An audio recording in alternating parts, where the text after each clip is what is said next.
In the 80s, everything was going hunky-dory for game developer HAL Laboratory, who got its start producing action games and arcade ports for home computer systems.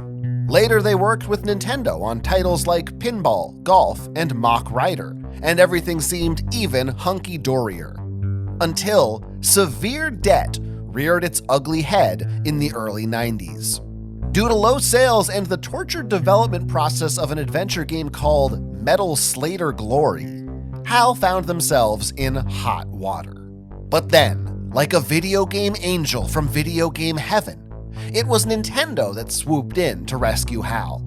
Nintendo agreed to help out with their debt and publishing woes if in exchange they would appoint programmer Satoru Iwata as the company's new president. With Iwata in place in a key position, HAL's deep connection to Nintendo was firmly established and hasn't wavered since. The company's first game release with Iwata in charge was none other than Kirby's Dream Land for the Game Boy.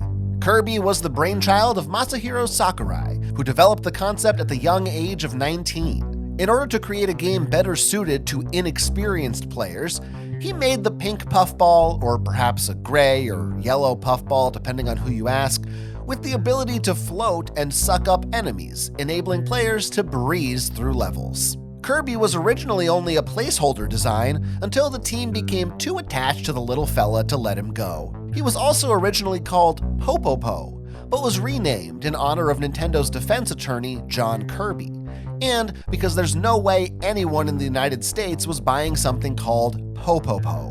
Kirby's Dream Land marks the birth of a long-running series with plenty of spin-offs, not to mention a major milestone for future Nintendo president Iwata and legendary game designer Sakurai. So sit back, relax, and inhale deeply, because today we're floating through Dreamland. It's a video game podcast. Wow. And there's so much to discuss. One of us knows all about them. That's you. And the other one's a dunce. That's me. You're gonna learn about the very best games with two annoying dorks. Fatality. From asteroids to Zelda. From adventure to Zork. We have no life, and we feel no shame. We need your help, 'cause we're bad with games. Bad with games. Welcome to the show. My name is Jonathan, My name is Will. and we are Bad with games. Oh man, this is a special episode for me, I think. Anticipated for me, Wow. in a sense. In a sense. In what sense? Well, in the sense, why don't you? Today we're going to be talking about Kirby. This week on the show, it's Kirby's Dream Land for the Game Boy, released in 1992. This is the debut of Kirby, the very first Kirby game in the Kirby franchise from Nintendo. I've been pretty excited to try a Kirby game, I gotta say. Have you now? Something, yeah. I mean, you know how I feel about round things. Round pink thing is like peak character design right there. You know, like that's the if you want like a little guy and you want it to be a good, fun, well-designed character, you can draw a circle. Maybe shade it pink if you really want to. Put a little face on it. It's perfect. It's been pretty exciting. You probably don't even know. You just got very close to. There's a famous little rhyme about how to draw a Kirby. Oh, I don't know this rhyme. It's first you draw a circle, then you dot the I's. I actually don't remember the rest. So we didn't even get to the rhyme part. But that's in a different game. We'll get there. Okay. But yes, I'll learn about this. He's a simple shape. He's a recognizable guy, beloved by many. Yes, even as somebody who's not really a gamer, it's hard not to love Kirby. It's hard not to be intrigued when you see a Kirby. So this is exciting. This is also, I think I mentioned this last week, but this is the first episode we've done of the show that is dedicated entirely to a Game Boy game, a handheld Game Boy game. Yes, that is also true. So we can talk a little bit about how that goes. I mean, I don't know about you. People will see our footage. If you're watching right now on youtube.com/@badwithgames, you can check out our gameplay while we talk. Or listen to us wherever you get your podcasts. You can also email us, badwithgamespodcast@gmail.com. Sign up for our Patreon, patreon.com/badwithgames for $5 a month. If you like the show, we talk about more bonus goodies, including video game adaptations and other non-video game content as well. We're having a real great time over there. Plus, you can join us in our Discord and chat it up with us all the time, all the week long. My God. Anyway, as I was saying, sort of dissociating in the middle of that. What just happened? Me too. I don't know where I am right now. We're talking about Kirby and the Game Boy. Oh, yeah. So I don't know about you, because, there's different ways to kind of play this game now. If you're not playing it on the original Game Boy hardware. And the game technically is in black and white, but of course, if you're on the original Game Boy, it would have been tinted green. My footage, I opted for the Game Boy Pocket filter, which is sort of it's still green, but it's like less abrasive. It's sort of a soft gray green palette. I wonder if you changed anything, or if you stuck with black and white, or what you did. I mean, I just went with how it loaded up. I always forget to think too hard about these things. I know. Last week we discussed it. I talked to you about it. Yeah, I know, but I always forget about these things. You're so dumb. So I didn't put as much thought into the tint on this. It should just default to the way that it looked. I don't know. You can. I'm curious what your preference would be. Because to me, the stark black and white is a little too, I don't know. It looks too like sterile or something. It doesn't, I need a little bit of that green coming in, makes it feel a little bit warmer, a little bit friendlier. Something about just the pure black and white I don't like. The green is warmer and friendlier. Look, I know that's interesting. I mean, green is friendlier than gray, isn't it? I think it is. Yes, I guess. I know it's not a warm color by technical standards, but well, I just mean it's kind of an artificial color. You know what I mean? Like it's like in the Matrix. When you're in the Matrix, it's green, but when you're out in the real world, it's not green. This was 1992. The Matrix wasn't invented yet. It's like kind of off-putting if it's all green. Green didn't exist as a color until 1999. Anyway, I mean, this is fine. It's fine that you did that. I just wish you were had more agency in the choice.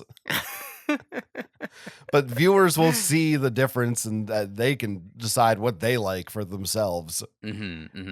All right, you said you were what? What? Well, I was just gonna say it's hard because, like, also some of that might be coming for a nostalgia from the original Game Boy, which I assume you owned. Well, this is actually the Game Boy Pocket filter, which I did own. I never actually had an original Game Boy, which is much more green, and I actually don't really like that either. Like, I think that's too green. Okay.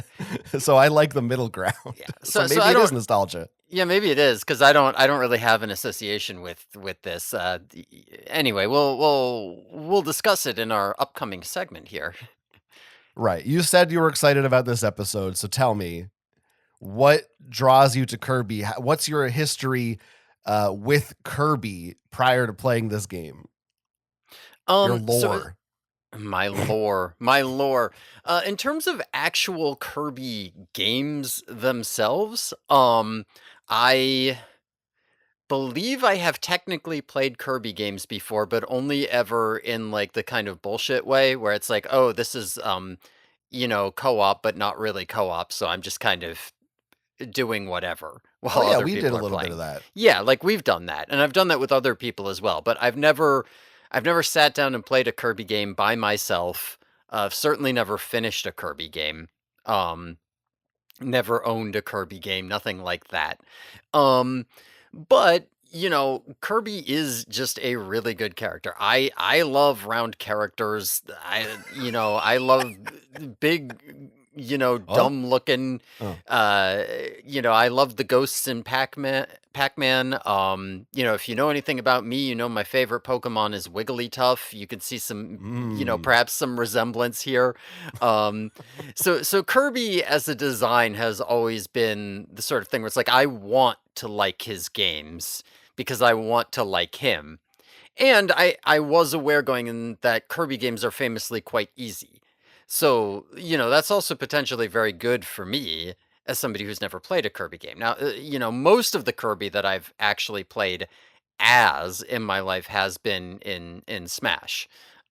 Which I think is a common thing people say that people who don't play it very much will pick up Kirby for whatever reason. I don't know enough about this, but that was always one of my go-tos. Uh, Super y- you Smash know, Brothers, you mean? Super Smash Brothers. Yes, if I had to sit down and play that, with friends, that would be someone that I would pick. And it was in large part because he's, round. Well, he also, I mean, I think that's probably true for you, but he also has an ability to be able to fly hmm um, indefinitely. So that helps if you're bad at platforming, doesn't it? That also does help, yes, as opposed to like if I were to pick up a Jigglypuff and I'd be like, oh shit, I can't do anything with this Wait, thing. I don't can't like I don't know how Jigglypuff to and do it. Smash also do? Isn't she just a clone of Kirby? Mm, Somehow it's different. Maybe she can fly too. I don't remember. All I know is that when I tried playing Jigglypuff, I couldn't like do anything, whereas there were at least moves I could execute as Kirby. Not that I could play this game or anything. Don't get it twisted here.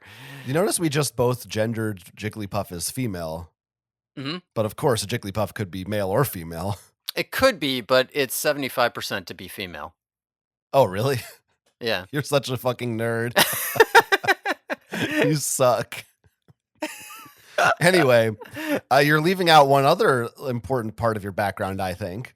hmm A few years back, believe it or not, Yeah. you and I were part of a group trip to Japan.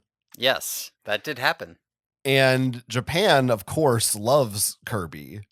hmm Like more than we do. I mean, this is true for across the board for many video game properties where you'll actually see video game promotions in mainstream stores and on TV and stuff way more than you will see them in the States. hmm Although that's, you see more and more of that these days. But there's tons of Kirby stuff over there, including what we ate at the Kirby Cafe I want to say the one we went to was in Osaka. There's a couple of them. And we got the full Kirby experience. We get to eat Kirby themed food, all kinds of Yes. stuff. Yes, we got to go to a Kirby cafe and eat Kirby themed food, and that was a great time. Not having played these games, not really knowing much about Kirby, that was a great time. So Now, that's certainly part of it. I myself love Kirby. hmm Big Kirby fan. I hmm have lots of Kirby little toys and action figures and amiibos and stuffed animals because he is just adorable and he really lends himself to merchandise, especially because there's, for every power up or different transformation he has, that's a different Kirby you can buy and put on your shelf. Lots of Kirby potential out there for your purchasing power, as I like to say. Sure. And here, I'm going to drop a real bombshell on you. Whoa. Are you ready for the bombshell? I'm ready for a bomb. I've been Shell. holding this one close to my vest, Whoa. but I'm unleashing it now. While I do not have documented evidence of this. Oh. I have only my flawed human brain to rely on. So I'm not 100% sure this is accurate.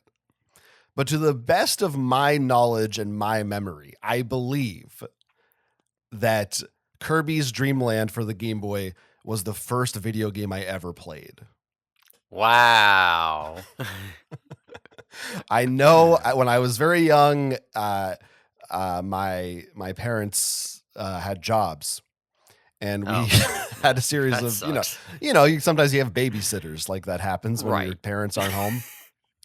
And I remember one of them having an OG Game Boy, and entertaining us with it, me and my sister, and playing Kirby's Dream Land. And I think that's my earliest memory of actually playing a video game. So it kind of has a special place in my heart. Damn, you've done a good job keeping that close to the vest. I feel like what's the first game you remember playing must have come up multiple times by now.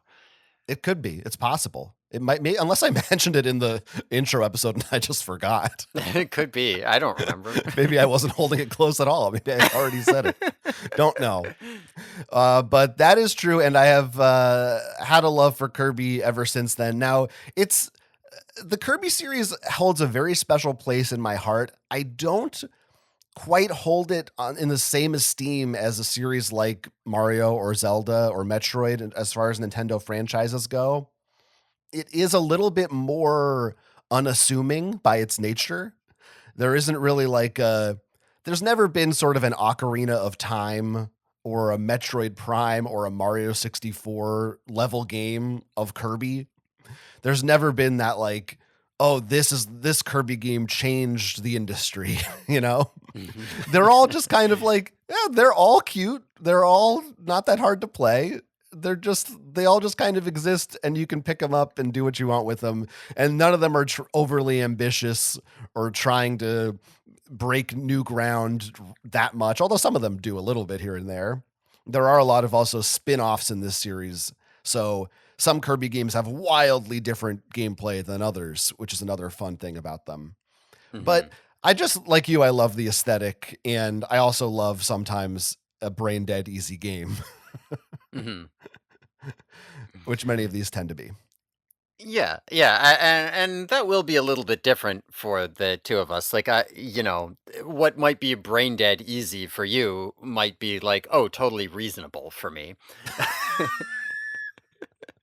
Here's my next question for you.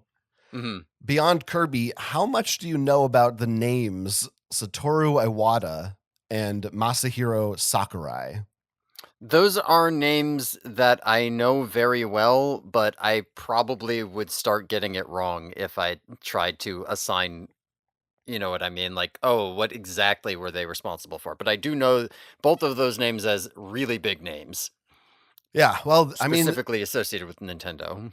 This game itself, again, kind of unassuming, not the most impactful game from this era. Mm. But at least not in the sense of for the consumers, but kind of behind the scenes, it is a pretty big deal because, yes, this was the first game released with HAL, the developer, having been newly appointed a new president, Satoru Iwata, who later went on to be the president of Nintendo and had a huge impact on Nintendo for a long period of time. And it is the first game developed by Masahiro Sakurai. Sakurai, today, celebrated, beloved game designer who is also the guy in charge of the Smash Brothers games. Mm-hmm. So the guy who made Kirby also made Smash Brothers. And he's a very interesting, entertaining guy. If you ever watch videos of him or read interviews with him, very meticulous, attention to detail, pours a lot of effort and love into his games. When he made Kirby's Dream Land, this upset me to read this. He was 19 years old. Fucking 19. Oh my God. Kind of reminds me of the Dark Tower. Okay. We don't need any of that. Yeah, that's fair. So there's this HAL Laboratory or whatever studio, right? Yeah. Now this is not something that I've ever heard of before. Is this still Iwata is still in charge of HAL, or is that he's just around different studios? Is HAL still around? Is HAL known for anything other than Kirby? What's Sakurai's connection with this studio? I'm curious about this because this is the thing that I've never heard of before, as opposed to these other names. I'm like, oh yeah, those are names I know. So Iwata died Okay. Iwata famously was mourned by many, many people when he died unexpectedly, like 8 or 9 years ago. I don't remember it now. Okay. That's Uh, probably too long ago for me to remember that happened, since I so, don't know. so he is. To answer your first question, he is no longer around. R.I.P. But like, was he around a lot of places, or was he like specific to this HAL studio? He was kind of he. So here's the whole thing, and I talked about this in the Yeah. intro. Yeah. Yeah. Yeah. Hal was kind of running into financial trouble. Nintendo pulled them out of it on the condition that Iwata, Mm-hmm. and we want him to be the president of your company. And they kind of subtly made Hal a subsidiary of Nintendo, which they are pretty much now like a first party Okay. company owned by Nintendo, more or less. Okay. At the time, they weren't. And that's why, like, so Kirby basically ipso facto became a Yeah. Nintendo property. But yeah, Iwata was, involved with them for several years before he then moved back to Nintendo proper. Same with Sakurai, also like worked on several Kirby games after this, but then did Smash Brothers. I mean, Hal also is credited in the original Smash 64. Mm-hmm. So yeah, eventually he broke Okay. off, but And would I know Hal from any other game series other than Kirby, or is anything else they did just, aside from, of course, what is this, Metal Slater Glory? yeah, nobody knows what that is. You mentioned I'm, it. I mean, you'll see their logo here and there, Mhm. but Kirby is definitely their premier property. That and Smash Brothers, or at least the original ones, and I guess they're also involved with the Mother series, the Earthbound series, Okay. but Okay. that's the main things. Okay. So I yeah, have some vague idea of where to associate these names and things. So, a okay. couple. There's been some, supposedly the name Hal. Some say it was from Hal in 2001, Hmm. but it's also been said that they wanted to be one letter ahead of IBM. So if you move each letter of IBM up, it's HAL. God, that both of those are exactly the sort of stupid shit that I would expect nerds to do when naming their company. I like that one. I It's like that it's one. probably the second one, honestly. I feel like companies weren't as evil back then. Like like Right. like nowadays it would be the computer. It'd be like, yeah, the evil computer that you shouldn't build. That's what we named our, that's why we have companies named like Palantir. It's like, fuck off. Did you not read the book? All right, whatever. That's right. Yeah. Well, we're going to talk a lot about Kirby's Dream Land today, but before we do, of course, we got to start with the box art breakdown. Box art breakdown. We're breaking it down. Oh, we're going to take a Pretty good. look at the box art here for Kirby's Dream Land, Mm-hmm. which There he this is is. the American box art, which features Kirby floating in the air and looking like a happy little puffball, puffed up. Mm-hmm. The Wispy Woods tree is in the background, and there's also a few little enemies, two of which I'm not really sure if they are specifically meant to represent enemies actually in the game, or if they're just kind of little doodles, because they sort of look like some of the enemies, but not really. Yeah, like two of them to me look enough like some of the enemies that I would say they definitely are, and then one of them I'm not sure what it is. Uh, so so first of all, I do know this tree. Is that this is the Wispy Woods tree? Does it have a name beyond just like I that, I think or generally speaking, the tree is referred to as Wispy Woods. I okay, just call that guy Wispy Woods. I don't know if okay, that's okay, correct, but that's what I do. right? No, that makes sense. It's like Treebeard and Fangorn, right? Like he can be called Right. Wispy Woods.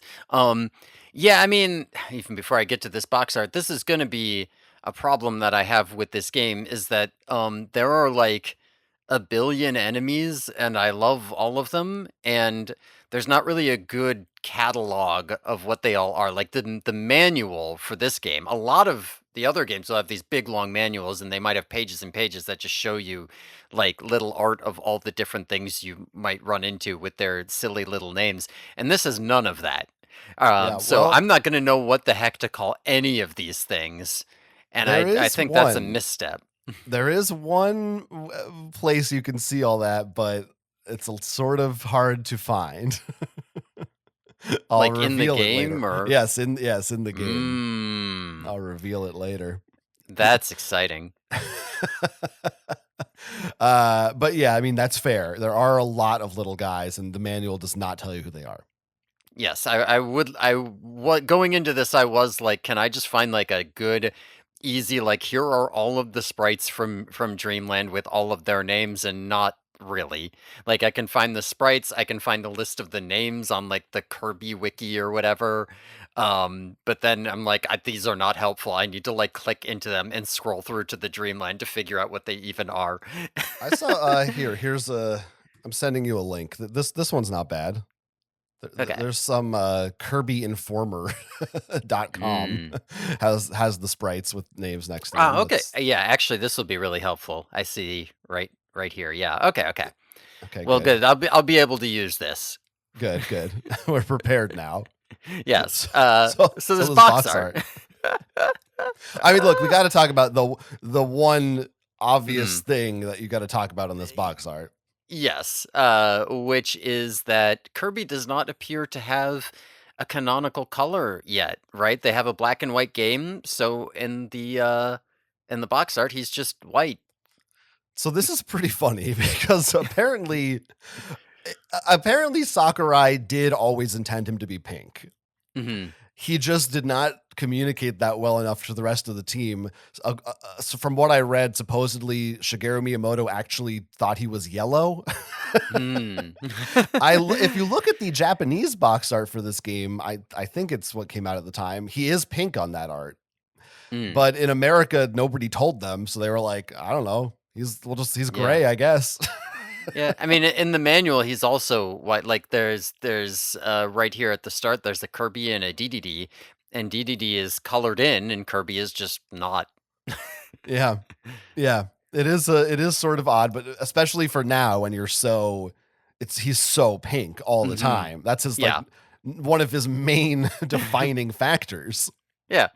Alternate color Kirby, alternate fighter. It is kind of funny, and in this color background, it almost seems like he's meant to be like a 1950s Steamboat Willie character that came alive in a modern cartoon or something. Like, Yeah, why I did mean, this happen? yeah. I'm not gonna lie, I do kind of like that. Like, Yeah. like that contrast is nice. I don't. I don't love the depictions of the enemies in the background that are almost like the enemies, but not quite. But I do. I mean, I like this tree. I like that it's clearly looking at Kirby. It's got line of sight to him. I like how he looks. I like him flying around, looking all chubby and puffed up. And like I said, I do think yeah, that contrast, that Steamboat Willie thing is nice. It's not Yeah. incredible a box art given the potential that Kirby has as a design in and of himself, but it's passable. I say if you got rid of those three ugly little fucks, Hmm. this is a 10 out of 10 box art. I think it's Hmm. perfect. I don't like those little fucks. They're ugly. Yeah, They're ugly as I hell. mean, fair enough. Fair enough. Get them the fuck out of here. How do you feel about the font? The font here again seems fine to me, but it doesn't hit the way that some of those other crazy, not the font, the logo. You know what I mean? Yeah, I mean both. I mean Kirby's Dreamland. Yeah. I think it's pretty good. I mean, I think that font more or less is Hmm. pretty close to the font they use throughout all the Kirby games. Or maybe they just always are in that sort of style, so it's recognizable. But I guess the Yeah. yellow gradient thing is not the greatest color, Yeah. but Like I don't other than the kind of crappy enemy depictions, there's like nothing on here I really hate. I feel like, I look at this Kirby absent the background, and I just think like, gosh, this is a 10 out of 10 on its own. You can almost slap anything behind it and get a great box art. And it kind of feels like, yeah, I mean, they put some stuff behind it, and it's good. I don't know. I think you got the wispy woods taking up the background. There's Kirby looking good. Also, remember this is a Game Boy game we're talking about, so Hmm. this was a smaller box. So they did have kind of less room to catch your eye with. I mean, half this box art is just the title of the game, which maybe is a little extreme. Maybe that could have been a little smaller, but they wanted to make sure you knew what you were picking up. He's not sucking. He's floating. That's true. I mean, I like him floating here.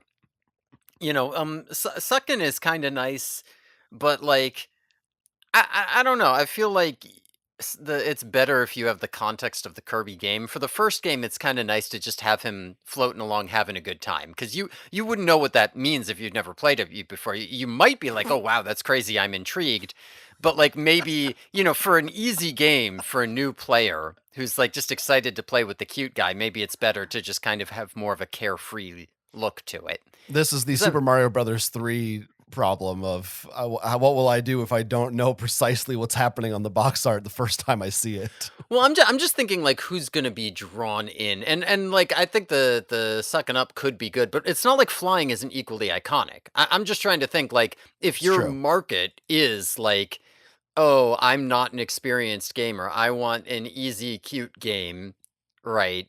That isn't gonna challenge me because I don't know what I'm doing yet, then maybe I want something that's a little more carefree and less action-packed, Yeah, I'm looking ahead. It is the next game on the NES. He's pink and his mouth is open and he's sucking. There we go. There we go. Yeah, game 2, they knew now they can go all out. They were ready. They're established. But then I see Dreamland 2. He's not doing either. He's not sucking or floating. Kirby Superstar again. No suck, no float. No suck, no float on Dreamland 3. They really stepped away from the sucking and floating for a long time. Because by then it was established people knew what he was up to. Now these are the North American box arts I'm looking at. Japan may be a little different. Anyway, Kirby's Dreamland. Let's get into it. Yeah. Let's get into it. I love the way that the setup for this game is described in the manual. On a tiny star somewhere far, far away from Earth, there is a very special place known as Dreamland. The Dreamlanders are very happy people who use their magical, sparkling stars to play and work among the heavens. That is until one dark night when the gluttonous King Dedede and his rotten band of thieves swooped down from neighboring Mount Dedede for a midnight snack in Dreamland. Blah, blah, blah. They steal the stars. Then it refers to Kirby as a spry little boy. Who saves the day. It's just so funny to me to see this thing that's Kirby and say, oh, that's a little boy. I mean, even just the whole thing. Suddenly a spry little boy named Kirby happened along and said, don't worry, I'll get your food and your sparkling stars back. Does Kirby talk? Like, I don't look at Kirby and think of a guy who walks up and says, hey, don't worry about it. I'll get it. I'll get it for you. It does feel it's like crazy. It reads like a children's book, like a golden book. Yeah. I don't think Kirby canonically speaks, although there might be some cutscenes where in text, it says, Kirby says this sometimes. Yeah. I mean, in this manual, he's got speech bubbles all over the place. He's chatting it up. Yeah, that's fine. I mean, I think when Kirby talks, like something pops up on screen and there's text, but like when it's just written in a paragraph like that, I imagine him talking. Like a person. He's not supposed to do that. He gets a, suddenly a speech bubble popped up next to Kirby's head that said this. Okay, yeah, sure, that makes sense. That I get. So for anyone who hasn't played a Kirby game before, in Kirby's Dreamland, you play as Kirby. You need to make it through 5 stages to find King Dedede and beat him. Each stage is a boss at the end. It's a platforming game. So you're jumping along and floating because you can tap A to float.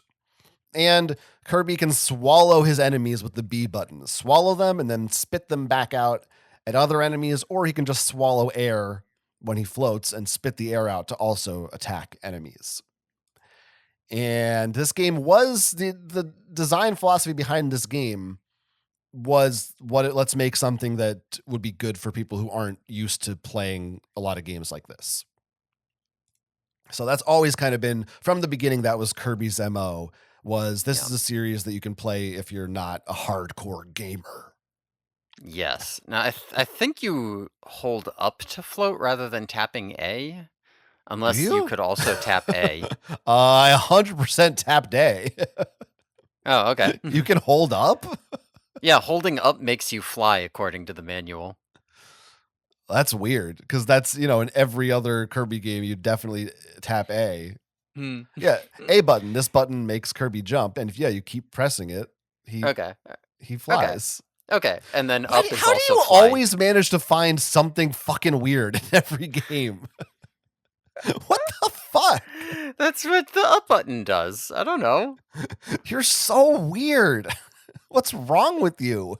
You just are coming into this knowing how things are going to shake out, but I don't know how things are going to shake out, so I just see like, oh, up goes you get to fly. So okay. This is insane. You Yeah. pressed up to fly? Yeah. No, you It tap inflates A to Kirby fly. and allows him to fly. No, they shouldn't have put that in there. That's wrong. That's a mistake. No, it's correct. This is fucked up. This is against nature. No, this is how things always were in the past, right? Naturally, Kirby could do either. It's only like the modernization of Kirby that removed his ability to do it. I feel like I'm being But in gaslit. his natural state. Did you edit this manual? So did you tap up like to continuously fly? No, you can just hold it.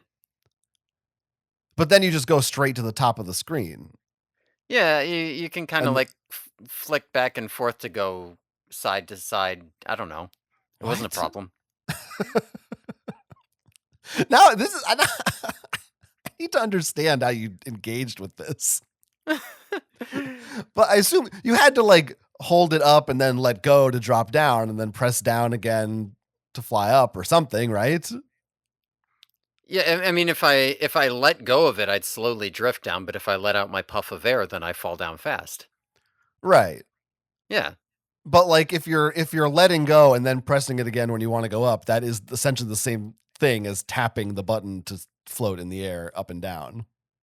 I mean, I guess, except that I could just hold it to be going up as well. Well, sure. I think I could probably do that with the A button too, but usually you don't want to just hold and go to the top of the screen. Usually you like want to kind of be in the middle or then the top third, then the bottom, like you're moving around on the screen. Yeah. You're not. I do think that a lot of what I was doing is just like rotating my thumb back and forth between like, okay, I'm moving right and I'm going up so that I'm maintaining my height a little bit. It's kind of like tapping it. I don't know. I guess I'm tapping it. I mean, I don't tapping know. it just means taking your finger off and on. Yeah, Pressing I it guess. is tapping it. Sure, yeah, I guess. I don't know. It doesn't have to be like rapid, but you're kind of like going Yeah. tap, tap. Yeah. Yeah, I hold it when I want to go up and yeah. So I don't maybe know. we're doing the same thing. You were just using a different button than me. Yeah, But I it feels think like that makes it harder because then your thumb is not as freed to move left and right. I don't know. I don't think it's good. That could be, but then I also don't have to engage flipping back and forth between B and A, which I often mix up. Like the directions are harder to mix up than B and A. God, you're dumb. 2 buttons? How am I supposed to remember which one does what? Honestly, I have trouble. Atari, bring me back like, to the why Atari. should one be A and when one should be B? You could write them in either order and it wouldn't matter. You know what I mean? But at least I know up is up. If I want to go up, there is an up direction. But B could be anything. I gotta remember which one it is. For anyone who's new to the show, he's never played video games before. Right, I'm the one who's bad with games. Anyway, so Kirby. So that's what the game Kirby is. So since this was your first time playing it in any Kirby game, tell me, how did your expectations line up with what you experienced this week? Let's see. So unless I'm very much mistaken, one thing that I know is a staple in Kirby games is your ability to like transform and take powers. And I don't know that you can do that in this game. That is correct. In this first Kirby game, Kirby did not yet have probably his most iconic ability, which is to suck up enemies and swallow them and then get their abilities. Okay, I was a little hesitant to bring that up because I was like, I never did it. I didn't see it anywhere in the manual. That does not mean that I didn't just like not engage with a core mechanic of this game, and John's going to be really mad at me. Wouldn't be the first time.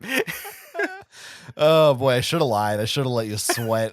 That would have been good. You should have, what the fuck? That would have been No, it is not. And it is true. This is an Mhm. anomaly in the Kirby series that, in hindsight, does feel quite different because of that. Now, there are some power ups like that you'll get in later games, but instead of being attached to an enemy, it's just a thing an item that you find that gives you an ability temporarily, Mhm. like the Yeah. fireball or the microphone, Mhm. whatever. Yeah, I mean, there were a number of ways in which it did meet expectations. I was able to fly around. Um, it I don't know, like, it wasn't hard. I did not find it to be there were a couple areas that I found to be kind of difficult, and I had to, like, work to get through, but the game was extremely forgiving, with regards to them. That was another thing, is that I was a little bit, it's all like, "Oh, this game is so short and so easy," and I was like, "What if I can't finish it? What does that say? What if I just get stuck halfway through and I can't do it?" Um Mhm. but I didn't really have any troubles there. You get to suck up enemies and spit them back out. There are a lot of cute enemy types. In that sense, there were. I mean, I got to hear a lot of the iconic Kirby music and see a lot of the iconic Kirby stages. So in that sense, I think it absolutely did kind of meet a lot of my expectations going in. Um, but yeah, I don't know. Like there wasn't as much in the way of changing what you were doing is maybe what I was expecting. Like I couldn't, I'm not transforming into different enemies. There were power-ups, but not like they weren't like all over the place everywhere, and they weren't like that crazy.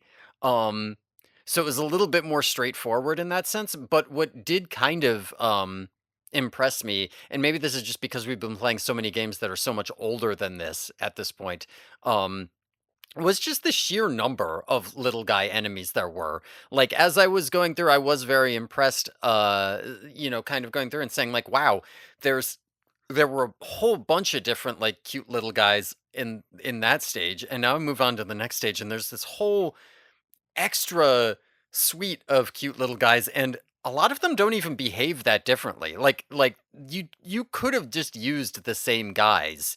Um, like in Mario, we're still seeing Goombas, and it's almost like, I mean, I guess they're still Waddle Dees, but like, uh, yeah, I don't know. It felt like they were there to be cute and to look at, which I did enjoy quite a bit. Yeah, I mean, yes, there are a lot of little guys. This Hmm. is a Game Boy game, so you're working with pretty limited screen space, Hmm. and so for that, by that token, how much they were able to fit in on each screen is impressive. Because sometimes with Game Boy games, you run into poor design where your enemy or your character like takes up so much of the screen that Hmm. you can't see what's coming next, and you can't tell, oh, there's a guy that's just about to kill me, because there's just not enough screen real estate to like make it playable in that way. Hmm. And I think Kirby does a pretty good job not doing that. Kirby is actually pretty small. All the little guys are like kind of Hmm. small, and you get a lot of space around you, and it's never difficult to be able to navigate and see where you're going next. There are a lot of little guys. They are all different. Hmm. Some of them I know the names of. Yeah. Some of them come back. Some of them I don't know, and I don't know if they come back. I mean, we have this list we were looking at, like obviously Waddle Dee comes back, I know Cappy, about Waddle Dees. Poppy Bros Jr. I know Grizzo. I don't know if I would have known his name, but he's a big cat looking guy. Okay. Waddle Doo, of course. Mhm. A lot of them Mhm. are like, I would just go, oh yeah, it's that thing, but I may not remember what they're actually called, like Gordo, who Yeah. is the sea urchin, like spiky ball guy. Yeah, I thought of those guys like more like mines. Those Mm. almost reminded me of Mega Man enemies. Yeah. That they kind of look like that. Sir Kibble, the little knight. the ones that have parasols, which are just Waddle Mhm. Dees. Scarfy is a big Scarfy, one. yeah. I thought of those as the things that aren't Pikachu when I was playing through. Sure, I guess they are. I guess they're sort of Pikachu-esque. Mhm, mhm. If anything, they're more. They look like another Pokemon to me, but I think it's one I don't remember the name of. Mm, Not like interesting. not It's not like like a Pikachu clone, is it, of some kind? Because it's got the no. little cheeks and the pointy ears. I feel like there's like an Electabuzz offshoot that maybe not a Elekid, but is there like another thing like that that kind of has a little like little cheeks, little puffy, little like blush on its cheeks or whatever the hell that is. All right, this conversation sucks. Yeah, I I don't don't know. really know what's going on with that, but They yeah, I look like a mean, Pokemon to me, but not they Pikachu. okay, sure. Anyway, I will say just like in general playing through, uh, I think my favorites are probably these Boolers and these Dizzies. I kind of like it when the enemies look dumb because they're sticking their tongue out. so that's definitely two enemies that I like have no association with, and Mm. I don't think if they come back in other games, it's not in a way that's interesting. That's sad. That's sad because I really liked every time some dumb thing where I'm like, put your tongue back in your mouth just showed up on my screen. That always made me happy. Yeah, don't know. I also don't have any association with Chuckies or Mumbies, which are just I guess Mhm. Mumbies actually did come back in the latest game. There's a Kabu's come around. I don't know what the fuck a Kookler is or a Puffy. There really are a Yeah. lot. They really Oh are yeah. all kind of the same. No, I know what these are from having played, but yeah, that's about it. Yeah, it is. I mean, it's great. I mean, that's the thing. The game is not very long. Hmm. 5 levels, excuse me. So but I guess in that sense, it was easier for them to really jam pack all of them full of stuff. Hmm. The levels are pretty brief. They are all pretty distinct. I guess. I don't know Hmm. if that's true. I think that is that they all have different music, do they not? Yeah, I'm pretty sure they all have Yeah. different music. Yeah. And they have like a different general setting to them. Although I think sometimes it's kind of like one level ends where the next one begins. Hmm. I Like, think level yeah. 2, the castle, it feels pretty unique. It's sort of is trying to do this. Hmm. There's like a lot of doors, and you're supposed to be figuring out almost like a puzzle house of how you're supposed to progress. Hmm. I don't know how actually effective it is, to be honest. I kind of felt like it was, I don't know. It was just, I didn't find it that compelling the way they presented it. But most of the levels, like, yeah, they're different, but I don't know that I'm playing them in a different way. They don't really require me to do much besides Hmm. float Hmm. and suck. Yeah, I mean that's definitely fair enough. Although you might not have noticed this, but I did notice the difficulty going up. So you might have all felt the same. Well, let's get to it. We Hmm. feel like we're dancing around this. Yeah. Did you did you manage to complete? Did you roll credits on Kirby's Dream Land? I did roll credits on Kirby's Dream Land. I would say that. Yeah, Wow. yay! I beat it. Hooray! I did not roll credits on extra game, which I was also kind of impressed to be like, "Oh, there's like a new game plus option." That's I don't were those a thing? Yeah. Well, I mean, in the sense of this, yeah, I mean, like Zelda had a harder quest when you beat it. Mm, Yeah, it I was guess a that's thing that true. they did Yeah, then. that's true. Zelda did. You're right. You're right. Yeah. But I mean, this is I think if I'm not mistaken, this is the I think this might be oh no, I guess maybe this is the third game on our show that you've completed. The third. I don't even I think remember what it's the others number would be. 3. I Hmm. think number 1, not including like arcade games where it's like You can't Yeah, really Pac-Man or yeah, whatever. There's not really a way to measure that. yeah. Um, you did technically beat the easy mode of adventure on the Atari, Oh, yeah, that's right. I did do that. and you did complete one round of the single player mode of Street Fighter 2. Oh, that's true. That's true. So I think this makes 3. Did I manage to get through all the stages in Donkey Kong in one sitting, or did I not manage to? Oh no, I didn't. Then it wasn't because I tried them all Mm, across different right, versions of it. Yeah, yeah, yeah. Okay. right. So I Wow, mean, number 3. so I am curious. So I'll tell you my completion time for this Hmm. on the normal mode was about 40 minutes. Okay. So this is a pretty quick game. But I don't know if what's your measure of that for as a new player? Did you find it to be that quite that breezy, or was it a little bit longer? It was. I mean, honestly, it wasn't that much longer. It was, I don't know, hour and a half, maybe a little more to get through Okay. it. I mean, that's So twice as it, long, so it's a little bit yeah, but longer. it wasn't. But it wasn't actually that bad. It wasn't like it wasn't like I was just like, "Oh my god, I can't do it. It's impossible. I'm dying all the time." There were a couple sections that were very difficult for me. But but not like so difficult that I couldn't get through them. I'm curious what they are because while I do think most of the game is quite easy, I did have a little bit of trouble the first time I went up against the world's 2 boss, Lo and La La La. Hmm.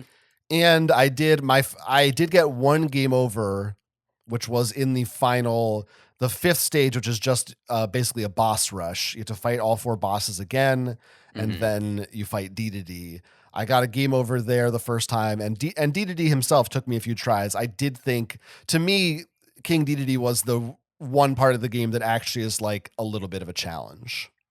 Yeah, I got I think 3 game overs before I got to DDD Castle, I think.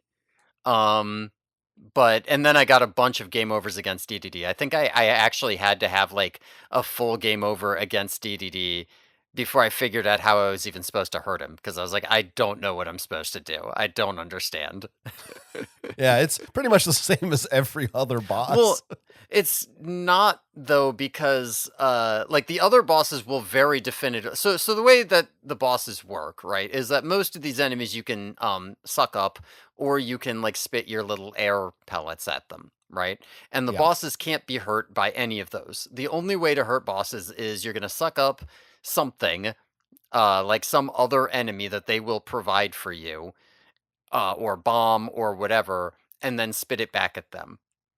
And most of the other bosses, it's very clear what this is, right? There will be bombs dropping on you, or they'll be throwing bombs at you, or they'll be spawning enemies on you, and they're all things that are just like enemies. You've seen them around before.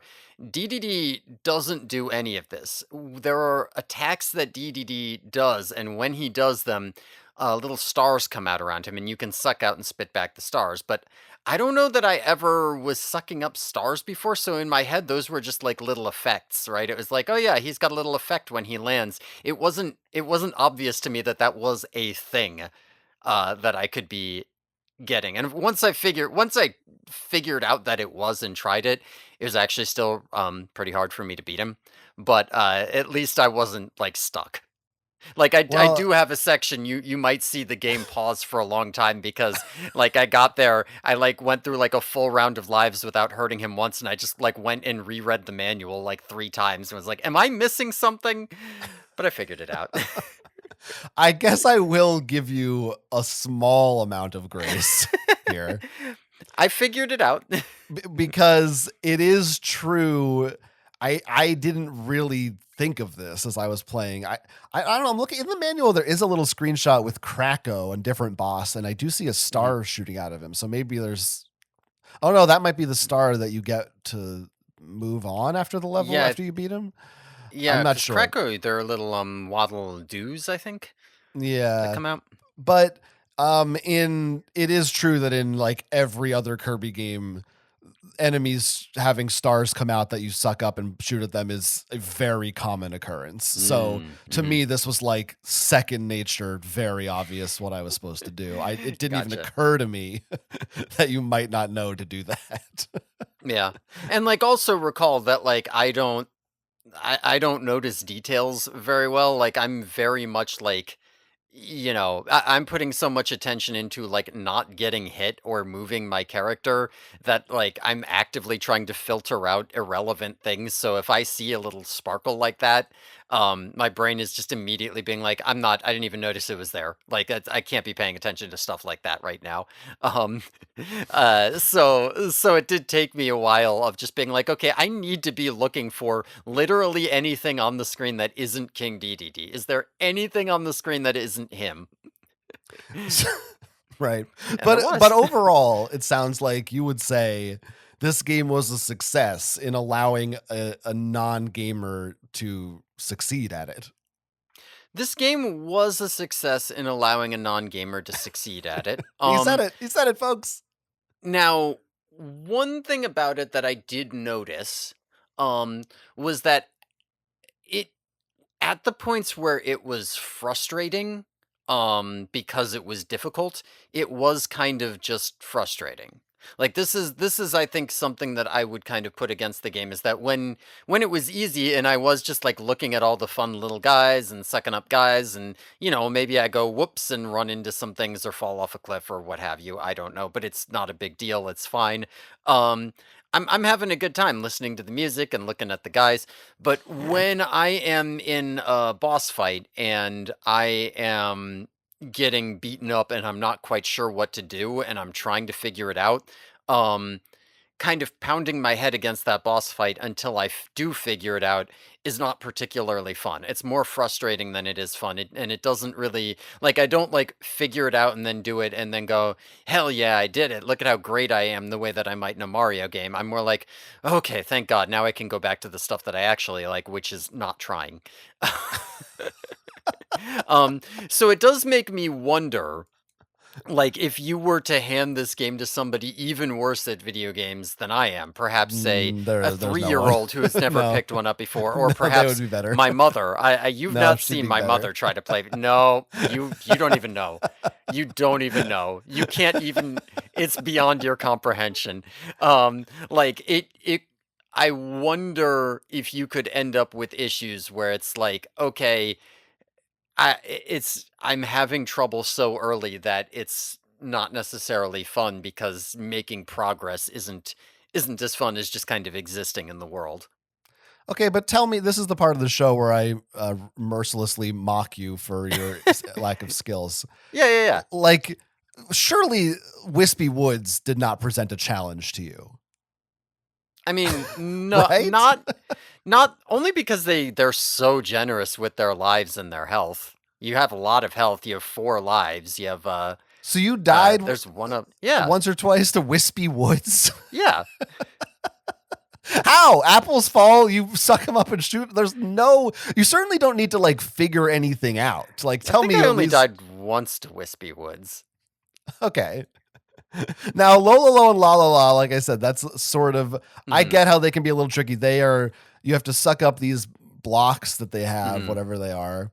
And then you have to kind of move out of the way really fast or they will damage you. mhm. Yeah, also, I'm not gonna lie. The Yes. first time there's 2 things about this. The first time I saw them, because so these guys have like a mini boss thing that they show up with, right? You mean Where beforehand? yeah, like midway through the level, there's like a smaller version of the lo lo lo and la la la thing. Oh, there's like one guy that comes out from the side. Yeah. Yeah, yeah, yeah. Yeah, and the first time this happened, for whatever reason, my brain just didn't even clock that it was a boss battle. I don't know that as you said it, realized that was a Yeah. mini boss battle. Yeah, but like you to move on, you have to, do whatever, 3 points of damage or whatever. So you have to do the thing 3 times. So Mm. I was just like, okay, I can suck up these crates. Can I suck up these guys? Can I hit them with a pellet? No, I mean, I don't know. They're not really threatening me. Maybe I'll just move on. I can't move on. How am I supposed to move on? What am I doing here? If I kill this guy, can I go into his tunnel? No, I can't because I hadn't done 3 full points of damage to all of them. Um, So I was just being kind of dumb about that. So the first time that I ran into that, I did have a little bit of issues just with like for some reason not realizing that's what I was doing. Um Mm-hmm. and the second time, I do think this is actually the only case in the game where I was probably hindered by the up being fly and the as opposed to an A tap. And I'll tell you why. So if I press A, as you said, you've got to hit him with the box and then jump out of the way, right? Yeah. So you've kind of got to like jump onto the line that they're on, suck up the box that they have, hit him with that box, get out of the way, right? If I jump up to the next level, then I press B to suck up the box. This all works fine. If I press up to fly up to the next level, even with one tap, I'm in flying mode, which means the next time I press B, I'm actually going to spit an air pellet and I'm going to break the box rather than sucking it up, and I won't be able to get the damage in. So I had to like remember whether I was supposed to be going up with A or up with up in this particular instance, because if I did the wrong one, it would be like, well, you just didn't do it. Like you just didn't do what you were supposed to do. And I think this was the only time that that caused problems, but it did cause problems here. Well. The truth comes out. He admits it. He is a dumbass. He is a huge fucking dumbass. But Okay. but yes, my first game over I don't think was even with all of this, I don't think my first game over was until World 3. Well, I want to talk about each boss still. Yeah. The Yeah, third yeah. boss is Kabula, Mhm. who is an airship, and for this boss you turn into almost like a little mini shmup, which we've been Mhm. playing lately. Mhm. Where Kirby becomes a little airship and you just shoot puffs out at him. Again, I Mhm. feel like maybe you had difficulty avoiding the bullets, but surely you weren't confused about how you were meant to defeat this guy. Yeah, I mean, I wasn't confused about how I was meant to defeat him, and honestly, it's not that hard to avoid the bullets. I think I did not have much difficulty with him once I realized what I was doing, but I do think that sometimes that particular boss gives me difficulty because the first time I see him because of the, or it, I don't know what it is, because because of the fact that like up until this point, I'm just kind of like jumping around and sucking things up and just kind of and I'm like I don't have to actually pay attention or try, and so then I run into there and I'm like hee hee, I'm just oh wait, I'm dead. Oh, I got hit a billion times. Oh, I was supposed to be like trying to avoid things and hit the enemy. Oops. So I think that did happen like once or twice where I had to try and I wasn't ready to try. Yeah, I think that's the story of your life. I think it might be, It's but it wasn't. every That one day. was not too bad. And then so I'm looking at so then the next boss is Krako, Hmm. who is this is another guy who shows up in a lot of Kirby Hmm. games. I don't even know what he is. He's a big cloud with an eyeball and spikes coming out of it that shoots Hmm. lightning. I don't know what the fuck this guy's supposed to actually be. Hmm. But I get like he shoots out waddle doos. You shoot him back at him. He has a lightning attack you avoid. It doesn't seem that complicated to me. I mean, What am I missing? the final one wasn't bad because the final one was actually very, as you said, it's very easy to avoid the lightning attacks. It's easy to avoid his swoop, but there is a A middle mini version of him. boss. Yeah. Yeah, mini boss in the middle that does this like spread attack of 4 bombs and then also swoops down, and it happens fast enough that it's hard for me to dodge it.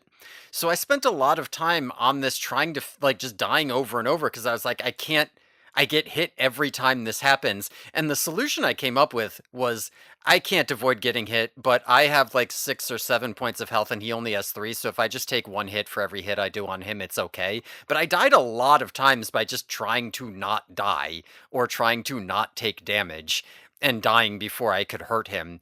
And then the final guy I kept having problems with because I'd get trashed by the mini boss, and then I'd get to the final boss with 1 life left, and I'd be like, "Oops, I fucked up. Okay, well, I guess I have to do that mini boss again." So that I think that was the first time that I actually felt any of the like frustration, the like, oh, I have to try the same thing like a bunch of times and not just like I died, I'll just try it again and it'll be okay. I mean, this is, you know, this isn't towards the end of the game. Yeah. I mean, Yeah, like I said, I did think that just generally playing in Wispy Woods versus playing in what is stage 3 uh Float Islands was notably like it was notably I had to like pay more attention to what I was doing in Float Islands. I had to like actually be looking. I couldn't just like suck up the thing in front of me and spit it out over and over again. I had to like sometimes dodge things or not run off of cliffs or whatever. Yeah, I do think that stage 3 and then stage 4 did get harder to just play for sure. I think that's fair. I mean, I think I agree with that. Certainly, the first Green Greens is very basic. Hmm. And then you kind of have to pay a little bit more attention to it. I mean, for most of the levels, even when I found them easy, it's easy, but I don't think it is actually brain dead. You do have to still pay attention. You can't just mash a button and not look at the Hmm. screen. Hmm. Hmm. Particularly the boss battles and the mini bosses. You do have to like figure out what you're doing. Because if the game were just completely mindless, I would not be that engaged with Hmm. it. But it sounds like maybe you feel the opposite, that maybe you'd prefer it were more mindless. Yeah, it's interesting because like it's not necessarily that I would prefer that it were more mindless. It's that the way in which like anything that was difficult enough that I had to try it multiple times. Like I couldn't just like, oh, I died, I'll try it again and then it's fine. Where it's like I died and then I died to it again and then I died to it again. Very quickly just became like I don't want to do this. This is frustrating and I don't want to do it. Now, what is, because that's, I understand that in a vacuum, but then Mhm. I feel like we played Mega Man, which is a Yeah. much harder game. And I feel like you had a different reaction to it, which was Mhm. you had more of a drive. Oh, I want to keep playing this until I beat it. Why is it different in this game that's much easier? Yeah, I mean that's I don't this is something that I wish I had a better word for because I'm trying to describe that in and of itself as a characteristic of the game, right? Like one of the things that makes Mega Man fun is that when I fail at it or that indicates to me that it's fun is that for whatever reason, I don't know what the reason is, but for whatever reason when I die over and over, I'm having a good time. But for whatever reason in this game when I die over and over, I'm not having a good time. I don't know why. I couldn't explain what the difference is. Maybe it's just a mindset thing. Maybe it's something about like, the specifics of controlling the game. I don't know. I don't know. Whatever the maybe it's like the payoff in this game is either, oh, it turns out it was ridiculously easy and you didn't even have to try, or it was like, oh, I just never figured out how to do it, but it was okay. I just traded damage, and because I have so much health and so many lives, it didn't matter. Like maybe it just doesn't feel like I've accomplished anything. Whereas in Mega Man, it was like, yeah, it's not easy. I just know how to do it. I don't know. Hmm. I don't know what it is, but for whatever reason. Is it, I mean, maybe this is kind of what you're saying. Is it because you're looking at Kirby and you're thinking, well, this is a game that's not supposed to be challenging? And Mega Man, you're like, Mhm. oh, this is a challenging game, so I'm going to be ready for it. And here, when you hit a little bit of a wall, you're like, that's not what you're supposed to do. This is supposed to be cotton candy.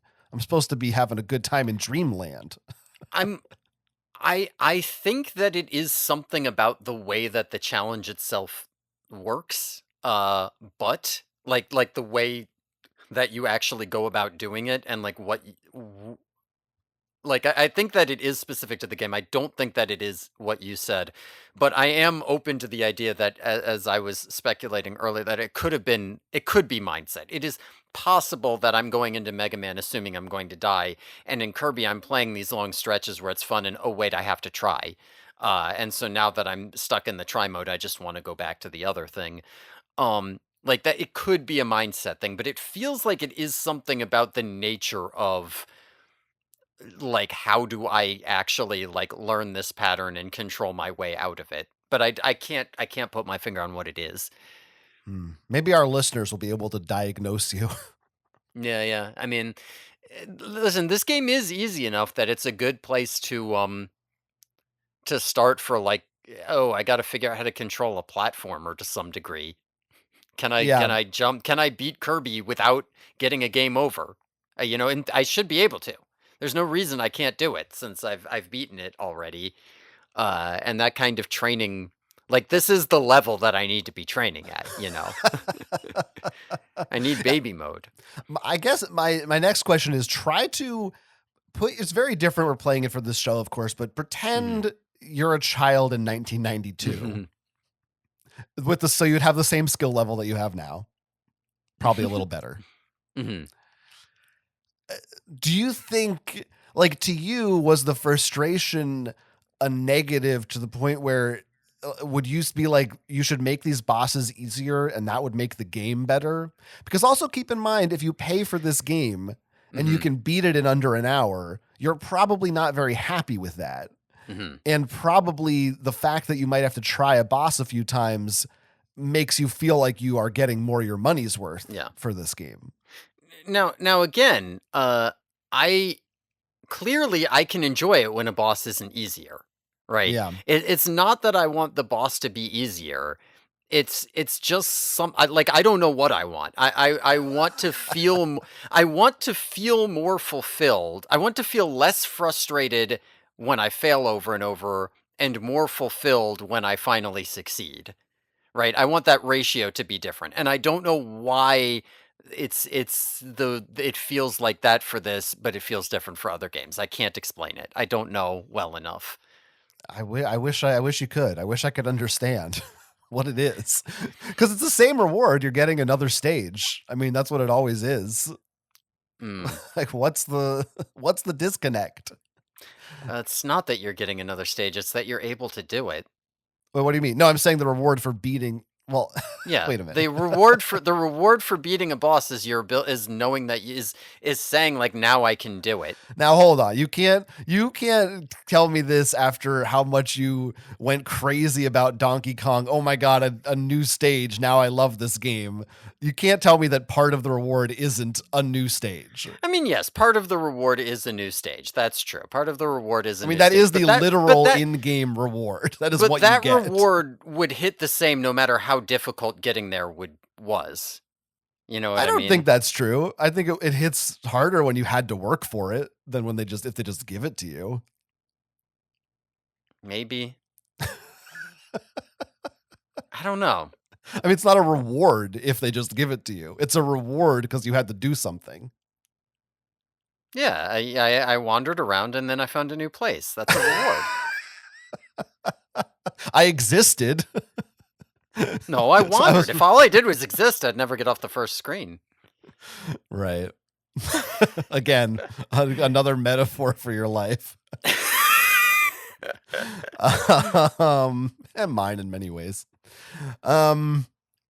Yeah, this is interesting. This is interesting. But I don't know. I mean, I guess I don't know. Did any of that I just wish I knew what it was. I wish we could characterize Mhm. what this thing was that's making it feel different for you. Because it's not so if you get a game over, you do have to repeat the beginning of the stage, not the whole game.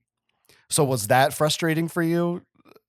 Um, I mean, I don't know. That might have been frustrating for I was wondering about that because I was thinking like would that be frustrating if I had to do this in multiple segments? That was the one thing I was mostly thinking, right? Is that like because it only took like maybe an hour and a half, I was able to just like I'm not going to leave this running overnight, right? Like but I was able to just be like, all right, I'll just like pause it and come back to it in a little bit and try again from the same point I'm at.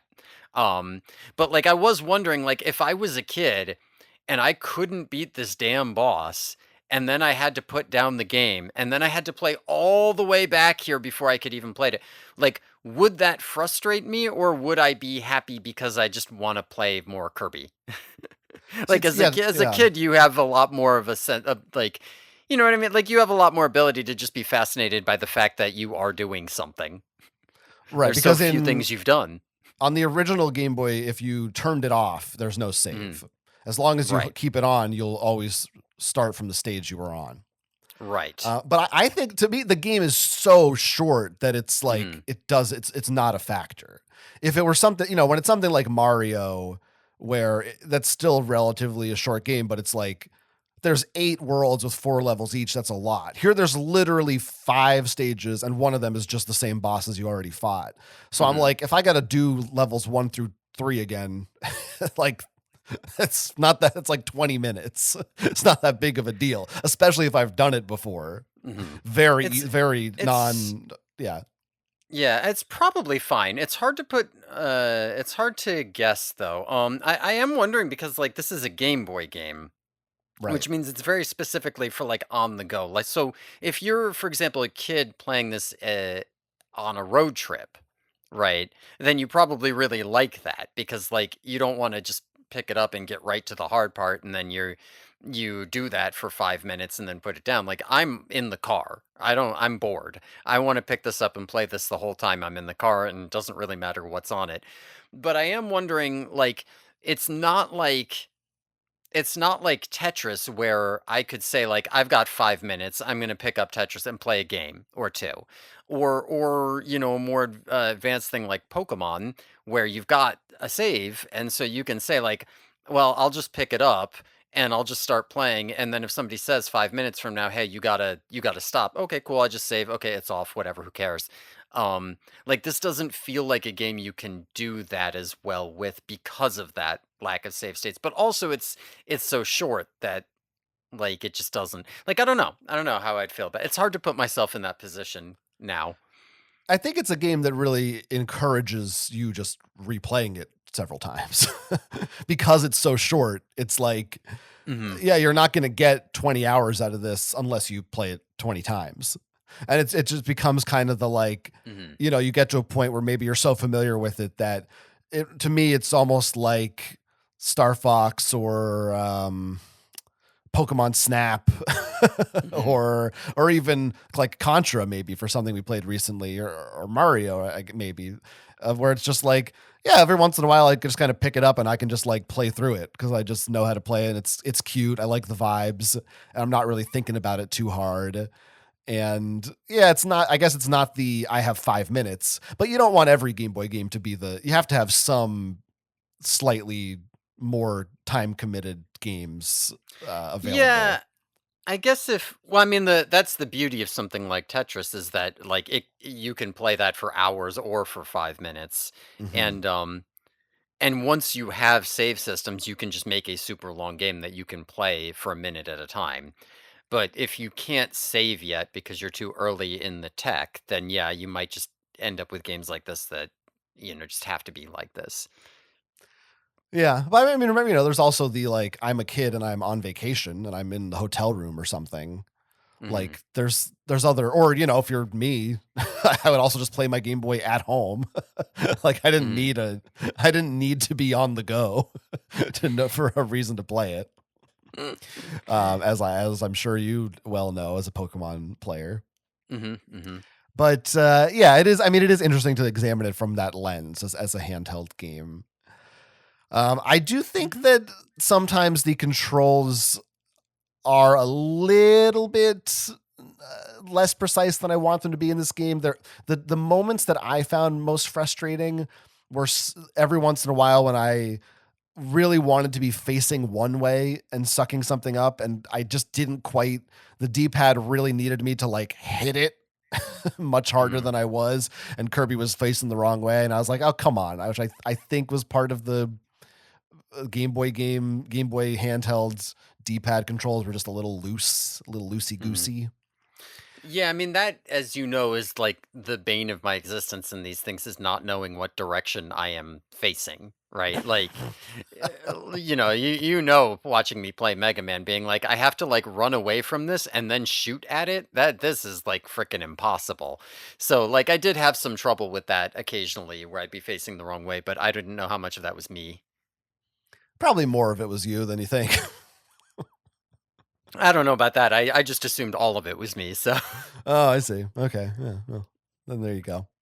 Yeah. Yeah, I mean, well, I guess what you're saying could have something to do with the issue that I was having, because, last episode we played Xevious, and I said I think that this is like the first time that um that I played a game, and every single time I died, I was like, "Oh, I know exactly why that happened. I know exactly how to avoid it, and I am completely capable of doing it. That was just my mistake."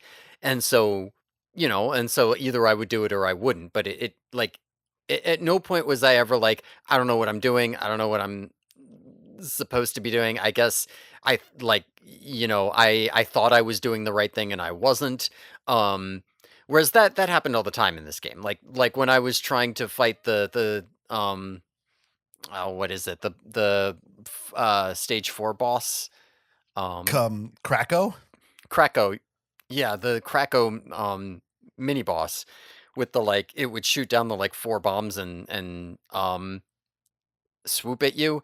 And sometimes I would just not get hit by any of it, and sometimes I would get blasted by it.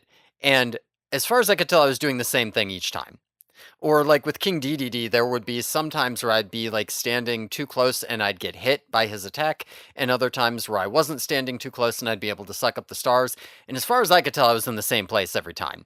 And so like that might be part of it, is some level of just like I know what I'm trying to do, and so when I do it, I feel a sense of accomplishment, as opposed to, I know what I'm trying to do, but I thought I did it and it didn't work, and then I thought that I did the same thing and it did work, so I don't really feel particularly accomplished in having done it.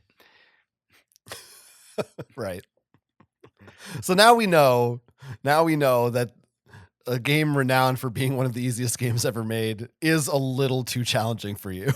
Well, it's not too challenging. That's where we're I at. did it. I beat the whole thing. It's not too challenging. It's just challenging. You have to work at it a little bit. Right, but you got frustrated and you thought it was, I don't know. It seems like it would be better for you if it were less challenging. I just I don't know. Just want to know where we wish stand.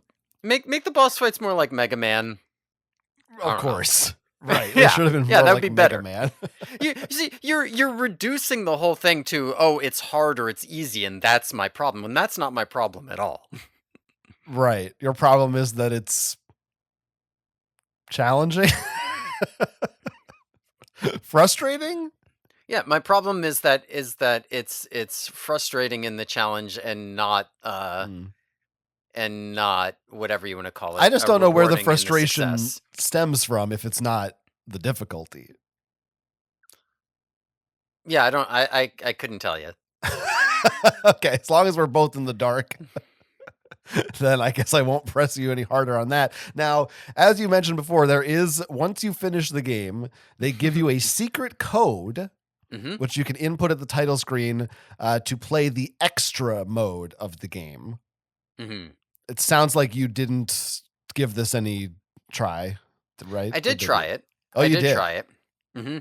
Okay, so how did that go? So that was a lot harder. So I got to the boss, the Wispy Woods boss, and I could tell that I was capable of at least beating stage 1 on this, but I was not particularly interested in challenging myself because of the fact that, because I was like, I'm not having a good time being challenged by this game. I think I got there and I got a game over against him and I was very close and I was like, I should go back and try it again. And then I just died twice almost immediately. And I was like, all right, this is not, I don't want to have to reset to have 4 lives and blah, blah, blah. So the extra mode is much harder. Mm-hmm. Not so much. The enemies are much more aggressive in this mode. They will actually come towards you and try to hit you instead of just sort of floating there waiting to be sucked up. But for me, it really was the boss fights are much trickier. You actually, I probably felt on these the way you felt on the regular ones, where I was like, oh, you actually have to figure out how to beat them. I can't just go in there and be like, dip-de-doo, dip-de-dee, he's dead. I actually do have to try it. And that Wispy Woods level 1 really is a wake-up call of, whoa, there's things falling that hurt you. It's much harder to catch the apples. It's a very challenging boss. And I think that maybe is one of the harder new bosses. Then there were some like the extra mode Krakow, which I thought was really hard at first until I figured out like, oh, if I actually just stay in the corner of the screen, he doesn't hit me.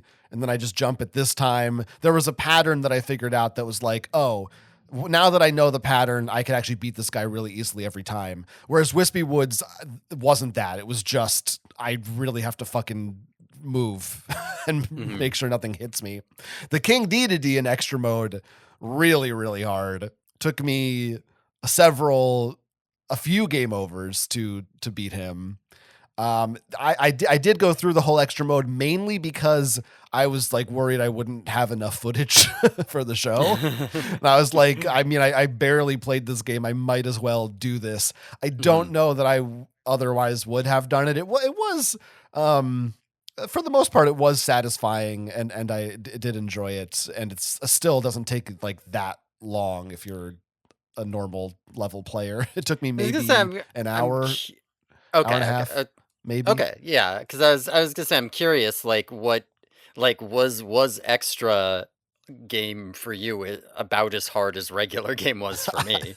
It sounds like maybe it was, which to me seems crazy because to me it is like a 5 times multiplier in difficulty. Like it's so much harder. I mean, it is so much harder. It's just, that maybe that's maybe you just need to divide how easy you think something is by 5 or whatever.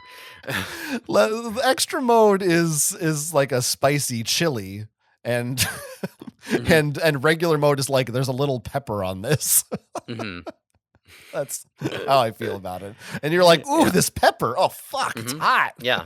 Oh yeah. Yeah. This black pepper from a little tube. Yeah, it's got a little kick to it. That's for sure.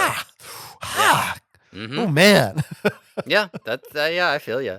I can eat it. Yeah, I did think that Wispy Woods tree on extra mode was doable, and I was interested in putting more attempts in. But my real issue was the mini boss on that. I have no fucking clue how to beat that guy. I just did it sometimes. The guy who throws bombs at you, or which guy? Yeah, the guy who throws bombs at you on extra mode. Like, I have no clue how to do it.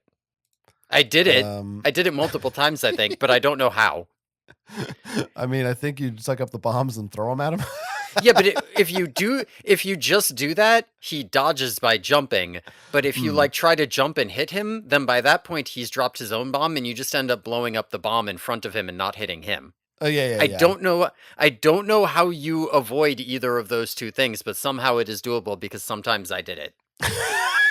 Yeah, I mean, it is just timing. You just have to just jump and shoot it at the exact right time after he throws the bomb. I think it's after. But I have absolutely no idea what that time is or how to make it happen. So, but that's fine. What do you need it for? You do it, you figure it out, you do it, you beat it, you're good, you go. I need it so that I'm not spending 90% of my time attempting to beat the boss of the level, just dying to the mini boss over and over. Yeah. You are an idiot. You're a big idiot. Now, you also unlock something else if you beat extra mode. There's another secret code they give you for the title screen. Wow. You unlock config mode, which lets you adjust your starting health as well as the number of lives. You can give Kirby, I think, up to 9 lives to start. So you could like look this code up theoretically, and you could play normal or extra mode with extra lives if you want. And it also gives you a sound test, so you can listen to all the sound effects and music, which is pretty fun. And there's a little Kirby wearing headphones while you do that. Ooh, that's fun. In the credits of the extra mode, that's when it shows you all the enemies and all their names attached to them too. So that's a little special treat if you manage to make your way through. Pretty good. I would be far more interested in attempting to do easy mode without getting a game over than I would in trying to actually beat extra mode. I think it's worth doing once for like a Kirby player. It's I don't know that I would like I'm not coming to Kirby games for that. Now, there is Mhm.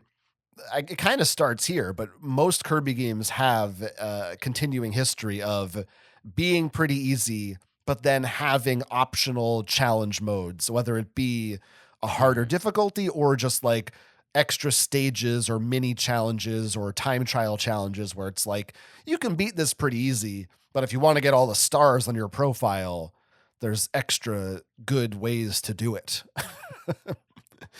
Which I enjoy. But by and large, I always have been fine with the difficulty in the Kirby games. I never really understand when people will complain about them and say they're too easy because I'm like, well, that's the point. You don't always need challenge to be fun. I mean, there's a Mhm. line like if it's too easy, then yes, it can be boring. But if you're doing things that are interesting and engaging, then I don't need to be sweating. Sometimes I just want to play a video game and enjoy myself and not have to Mhm. try too hard. And everyone's standards of where that line is are different. Yeah. Yeah, it's interesting because it also does have to do with what you're expecting out of a game because um I would look at it and say like I don't think that it would be boring to wander around a Kirby world and just look at all the fun guys. But on the other hand, is that even a game? Like is that a game that's too or I mean I guess it's a video game, but it's like is it that's not necessarily a game that's too easy so much as it is just like a totally different type of thing. Right? Like it's not a thing that you're does that make sense what I'm saying here? If you literally just wandered around and there's no Yeah. enemies that attacked you or anything. Yeah, there's guys all over the place that you can look at and they're fun, but like you're not gonna it's like not possible to die. They're not attacking you or anything, and you're just wandering around. That would be fun for me. I would like that. Yeah, you're describing a mobile for babies. you're, you're you're describing Lego. It would just be like a toy, a Is a room full of game not a stuffed toy? animals. I mean, I would say a game is a toy, but not every toy is a game. Hmm. I think that's accurate. I think that you could have a game where I think it's that's still a video game. Like even if you can't die and Yeah, you yeah, can't yeah. really like you don't Yes, like of if you had course. a video game where you're just wandering around, that's still a video game. Yes, That's not you're not a game correct. anymore. I You're. mean, I guess it's not a game, but it is a video game. Yes. This is where we get into the what's the definition of a game versus, but in the Mhm. broad term of what a video game means. Yeah. Yes, of course, you have everything from Minecraft to Stardew Valley to whatever else. A game doesn't need to Yeah. have a fail state to be a game. Yeah, I mean, I guess that's really like what I guess what I'm kind of getting at is you were saying it could be boring if it was too easy, but like and I was gonna push back, but then I was thinking I think what I'm saying is that if it was so easy that like easy to difficult wasn't a meaningful conception, then that wouldn't be boring. But maybe it would be boring if it was meaningful but didn't matter. I don't know. I mean, I need goals to put it another way. Hmm. Or at least generally speaking, there's always exceptions. But, Mhm. uh, I'm trying to think of an example. I mean, like Minecraft, there's no, Mhm. no, maybe that's a bad example. I mean, do creative mode in Minecraft, because Right. then you Well, can't die and there's actually no goal. I don't like creative mode in Minecraft, so maybe that is, maybe I Okay, do. okay. Yeah, that's Mm, what I'm saying, I guess. To me, mhm, that is very boring. Like, if I wanted to do that, I would just I should just draw a picture or something. mhm. Like, why am I fucking playing a video game? It's just very, to me, the joy of it is, oh, I didn't just build that statue. I had to spend an hour getting the shit to build that statue. Mhm. That's what makes it worth looking at. Um, I don't know. I don't know what the fuck we're talking about. We're so off topic now. But Kirby's Dream Land, I it you is a know that game. yeah, I mean, I that is the thing. I think when you're talking about like a really easy game, a lot of what you're talking about like is like what is the value of a game and like what are you getting out of it? Because yeah, I mean that's the point. Like we didn't make this game to be they didn't make that the game to be challenging. They made the game to just be a thing that you sit down and do. So like why do you like that and what do you get out of it? I think that's on topic. Right, and they also, specifically in the case of Kirby's Dream Land, Mhm. if it was just totally easy and the bosses presented no challenge whatsoever, then there's also, I think the idea of Kirby is, it's, if this is your first time playing a game like this, you will get good at this game, and then if you Mhm. want, you can move on to other games that Yeah. are harder. So it's Yeah, like, I what, there's less of a point if it's just nothing, if it just doesn't help you do that at all or develop any skill. Yeah, no, I do think that the bosses are it's good that they're challenging, and I don't necessarily think that they're too hard. That's not a problem. Like, I got through them, so they can't be that hard. Yeah. Yeah, There yeah, was yeah. no point at which I just gave up because I was like, it is I literally cannot do this. Uh, I was thinking about it with King Dedede. I was like, if I cannot figure out how to deal a point of damage to him, I might have to give up, but I really don't want to have to replay this entire game to get back to him if I decide to try again, so I'm gonna figure out how to hurt him. But Yeah. Again, you can always just it use a save happened. state. It's fine. It's fine to Nah. do it. No, no, no. It's No, no, no, fine to no, use no. a save state just to No, no, no, save no, your no. place for later. You don't have to, you're not No, using no, it to no. cheat. You're No, just no, no, saving no, it. no. Okay, how about this? You have to set a timer for how long the batteries would have lasted in a Game Boy. That's how long you have to keep it on. That's another factor too. I mean, Mm, if you can't beat it in one sitting, that's you might have true. to, you might die, your batteries will die. So it's actually kind of, That's true. I should put a it's timer on, yeah. like, it's actually kind of, it would be negligent on the part of the designers to make the game too long, because you might get screwed that way. Because it's not like you can Right. plug it Yeah. in back in the day. You had No, to it's turn it not. off. No, it's not. I had to do like a run like that on my Pokemon Red one time when I was trying to do a complete dex in silver, but the battery. So I needed a fossil from end game in Pokemon Red, but the battery in the cartridge was dead. So it could not save anymore. So I had to get all the way to Cinnabar in one battery length. I remember doing that. Yeah, epic times. Yeah, those are good times. Yeah, it's true. I can imagine having to do Kirby in one battery. So we've talked a lot about Kirby. We've talked about specifically the difficulty level of this game, which is Mhm. funny since it's not difficult. It's the most interesting part is because it's not difficult. Yeah, I mean, I guess for our purposes, that became the most interesting part. Yeah. Why don't we kind of, I'm sure we might have a few more thoughts to give, but maybe we can summarize and talk about our final feelings and IGN ratings for this game. Yeah, this is an interesting game. This is, I kind of suspected last week this might be the opposite of Xevious, and it very much is. That turned out to be true. The actual gameplay and mechanics of it were a little bit of a downside to me in the more challenging parts because of that fact that it just like I don't know. I was like, I don't quite know what I'm doing, and it's not that much fun to be challenged. So the challenge mode is not adding that much, and the few times that I was challenged were a problem. But that being said, this game does have a lot to offer just in terms of being enjoyable to be playing with. The nonstop barrage of new cute little guys, the fact that so many of them are really good, Kirby's design, everything about, when he's all puffed up and fat and he's all sucked up a guy or whatever, when he's little Kirby running around, when you fall a long way and you haven't been bobbing in the air and you fall on your face, when he does his little dance at the end of every stage, the little cutscenes with him in between stages. I especially love the one where he's fishing. Um, these are all really good. Like everything that this game is like new entity this game is throwing at you visually is really enjoyable. And, we did briefly touch on it, but not really. The music in this game is quite good.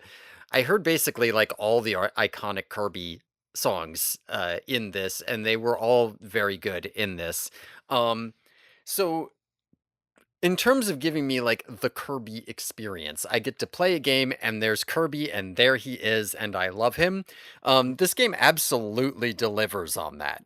100%. And I have to rate it very highly for that sort of thing. Um Wow.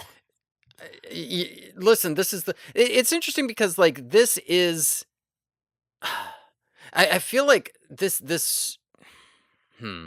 Yeah, maybe that's not. Mhm. I'm trying to think like so much of this score is coming from the non-gameplay elements. This might be like a maxed out score in non-gameplay elements, except that's not true because I do like floating and I do like sucking people up and eating them.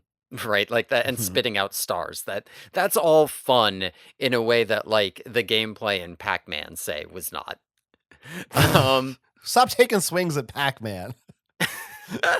There's no need to bring him into this. No, there's a need. I gotta bring in. I Kirby and gotta bring Pac-Man are in. friends. Don't pit them against each other.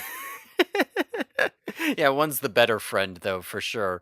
Um I think based on my love for this game aesthetically and all the different designs that it is throwing out there and giving me and making me enjoy, I think I'm going to give Kirby an 8 out of 10. 8.0. Kirby's Dream Okay. Land, not Kirby. But I guess it's Kirby. Yeah, it is. It is Kirby's Dream Land. 2 words, by the way. 2 separate words. Important to point that out. Pretty similar to Mario, too. A lot of things are kind of similar to Mario, actually. What's similar to Mario? Well, this is similar to Mario 2. We're in a dreamland. Right. I think that's a common element in some older games because they're like, how do we justify all Mhm. this shit that makes no sense? It's a dream. It You're in doesn't even Magic seem World. like it's a dream. Like No, nowhere it's in the not. text does it say it's a dream. This is just called Dreamland. That's true. Yeah, it is just called It might Dreamland. not be a dream. No. It is 100% a real place in Yeah, the so there Kirby you go. universe There you go. on Popstar, which is Kirby's home planet. Wow. Pretty cool. All right. It's the first Kirby game. You got to give it a lot of credit. It is very unique. Even from today, there's not really any other series I can think of that's quite like Kirby, where your primary method of taking on enemies is sucking them up and swallowing them. It's almost like Katamari-esque in its offbeat design nature. So a lot of credit for that. And as you said, it is just inherently fun to float and suck up enemies. And everything in the world is cute.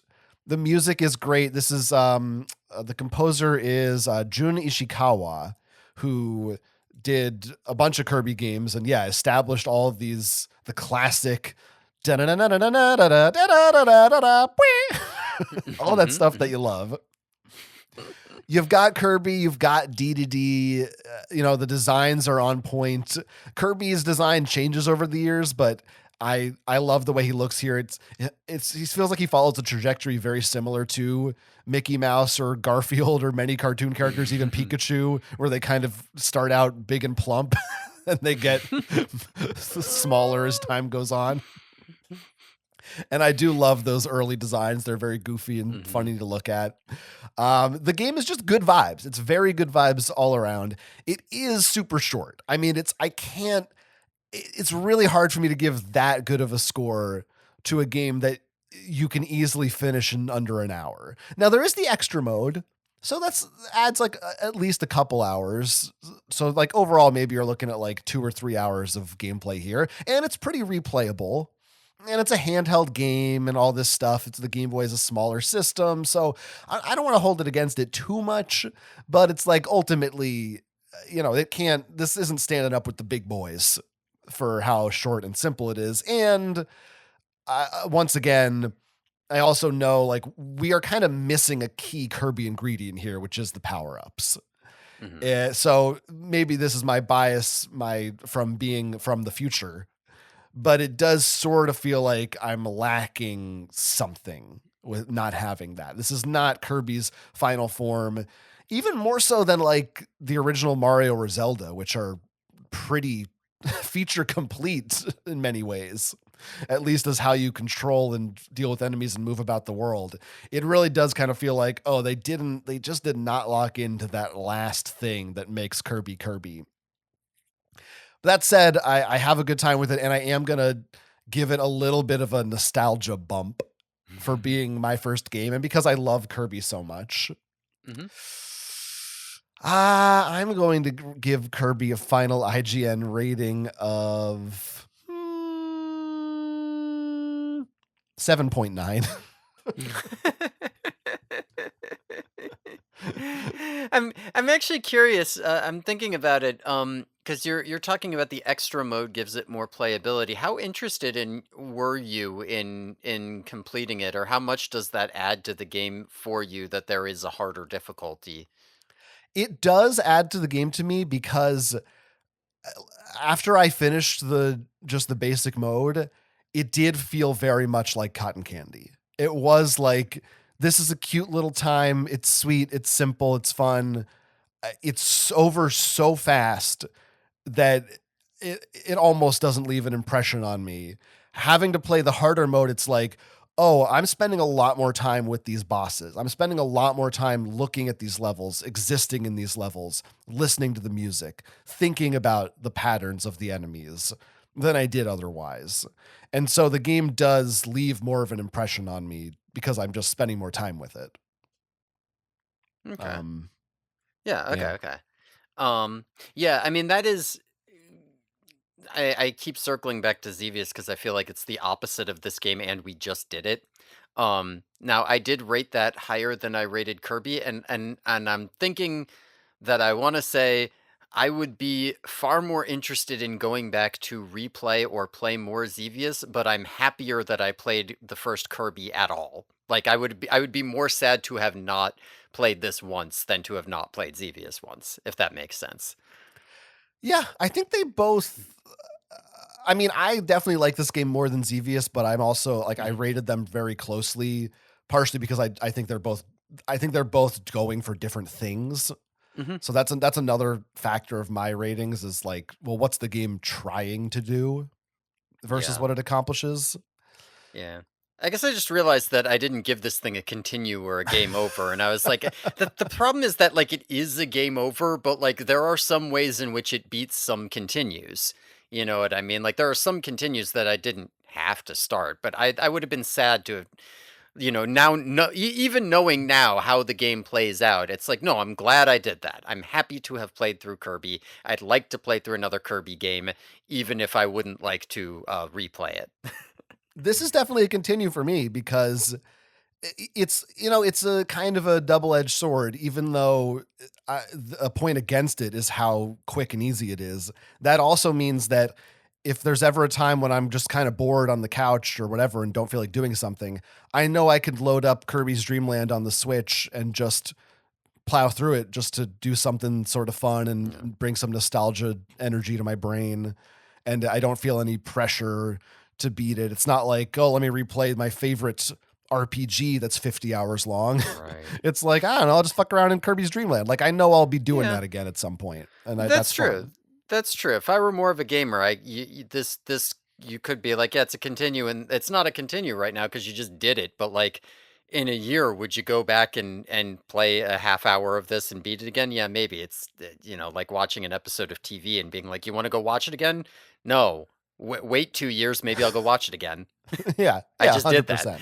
100%. So, So there's Kirby's Dream Land. It is Mhm. a strange one because, again, comparing it to Mario and Zelda, which I feel like their first games are still held in this light of being these influential, legendary things. Mhm. Even hardcore Kirby fans, Kirby's Dream Land isn't really the one. People, because it's so missing that sucking up power thing, Mhm. and it's so short. I don't think many people look back at this with that much love compared to later entries. And like again, in general, the Kirby series has always just been this little. It's like the little brother of video game Mhm. franchises. It's just like, oh, there's just this cute little guy kind of hanging around. It's never the system seller. No one's ever Mhm. buying a system to play the new Kirby game. But there's always a new one, and you're probably going to have a good time with it if you pick it up. We'll see as we get to some of the later ones. which ones we pick and choose to play, because this is less like a Mario or Zelda also in that way, because it's very clear to me that at the start you kind of got to play all those mainline Zelda and Mario games, and Kirby there are just less impactful ones. It's just kind of like, which ones do you sort of want to play because they're fun? Yeah. You spend some time in Kirby's world. That's right. Also, some interesting localization things that I noticed. I guess there's the mint leaf power up, which is what lets you float in the air indefinitely and shoot like a ship. And in the Japanese version, it's called a sweet potato. For some reason, for us, it's a mint leaf. I don't know why. Sure. The weirdest one to me, though, one of the most famous iconic Kirby items, also from Smash Brothers, is the Maxim tomato, which restores your health to full. And in the instruction manual for Kirby's Dream Land, they refer to this as a magical plate of food. Yeah.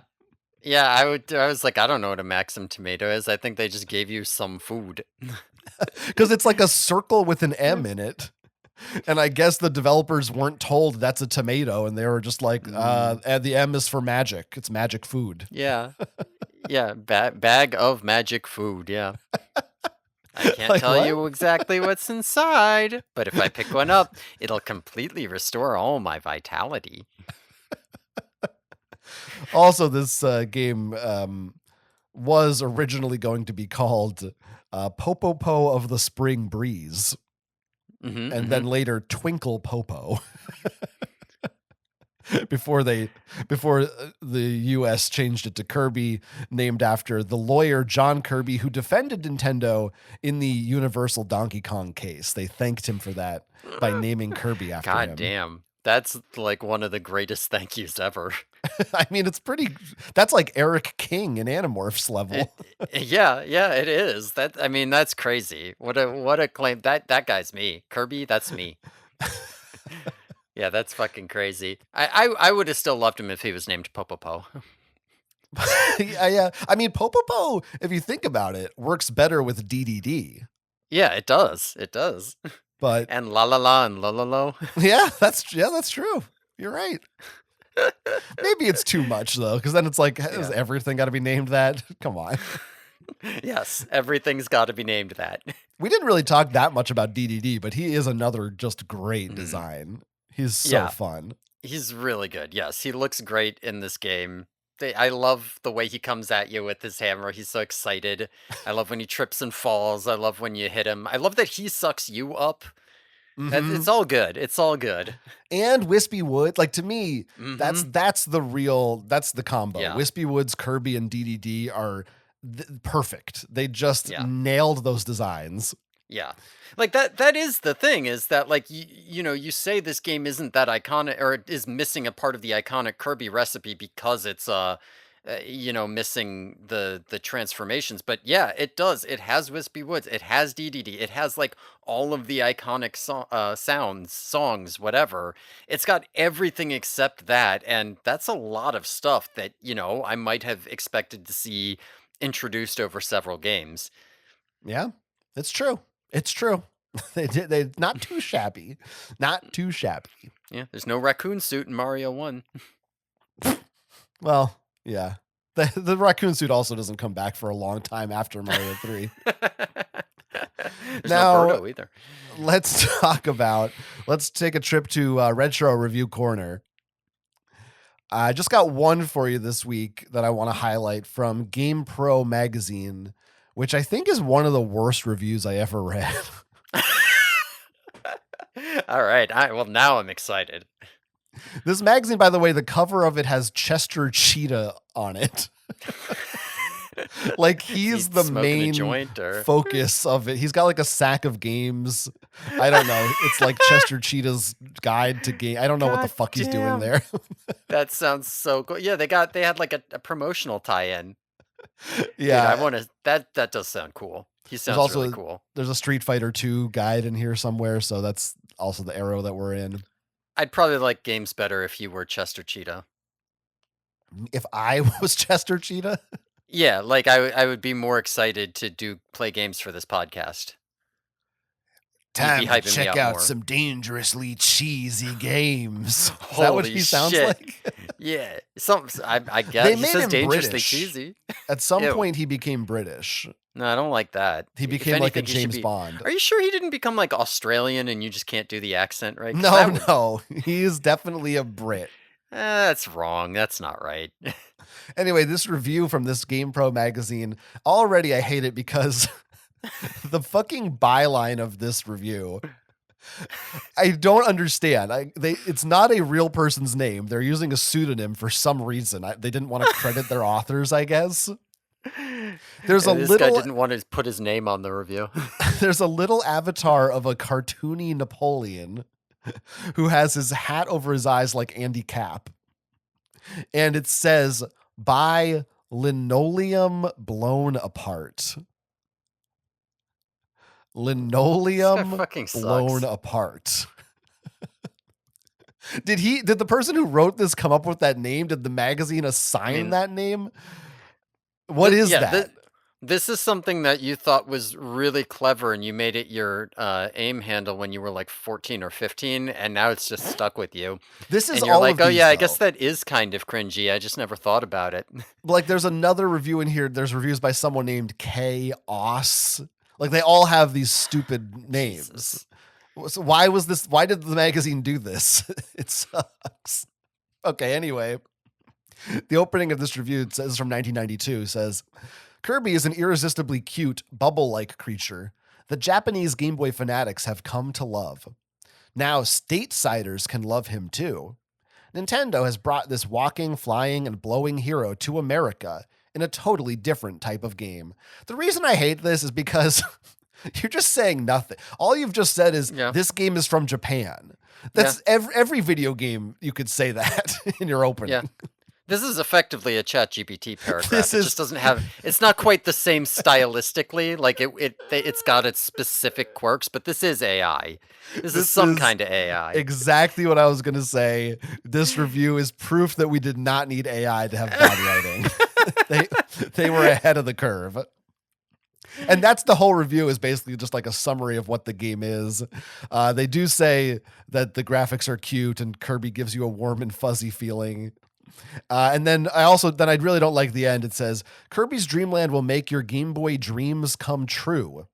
With great graphics, a fresh gameplay concept, and hours of fun. Suck it up and take on this adventure. It'll blow you away." This to me tells me that this person didn't play this game. Yeah, I was going to say, you didn't even have to. Like, honestly, had you not even included the hours of fun, I would have been like, I'm getting the vibe that they didn't play the game, just from the way that they're describing it. But when you put in that little detail, it's like, oh yeah, they definitely didn't play the game. Yeah, even if you... No way. There's even a positive review. No review of this game that's valid is not going to mention that it's short. To say that there's hours of fun... Hours of fun. It's just bullshit. Yeah, I beat it in fewer than hours. Right. More than one, but not two. Right. That's me. There's also some screenshots with little tips, and one of them is Wispy Woods, and it says, "Pro tip, to beat the tree boss, suck in the falling apples, then jump up and spit them at the tree's nose." Yeah, no shit. Also, you don't have to hit the nose. That's not a requirement. Yeah, I'll tell you, I thought maybe you had to hit the nose when I first tried it, and I was like, that doesn't seem to matter whether I do that or not. Another seems to be area, working just fine if I don't. Another point of confusion here for me, they show Lololo and Lalala, and they refer to it as that TV pushing boss. They think that the things that they're pushing around are TVs. I don't know what the fuck they're talking about. They just look like, I thought they were just blocks. That's a TV? Yeah. What the fuck are you talking about? I think I was calling them boxes or something. Something? They're not why would they be TVs? Maybe they're TVs. I don't know. It makes no sense. Anyway. What a shit review. Fuck you, GamePro magazine. We're not reading any emails this week, but I do have a Kirby tribute prepared. Oh, good. I'm happy for that. That makes you happy? Yeah, I love Kirby tributes. Yeah, I think most people do. I think most people are on record as having loved them. Yeah. Listeners and viewers, enjoy this little Kirby song that I put together. You should know that Kirby is not having anything today. As I float here totally puffed up, we commence to make ya suck. Waddle Dee'll make ya suck. King Deed'll make ya suck. Kirby'll make ya suck. Don't try to compare me to another cute little guy. I'm Kirby and I'm pink and I'm round and I know how to fly. I run and jump, flap my arms like a duck. And I be meeting enemies that make me wanna suck. How small, real small, little cutie pie. A young, lovable, huggable type of guy.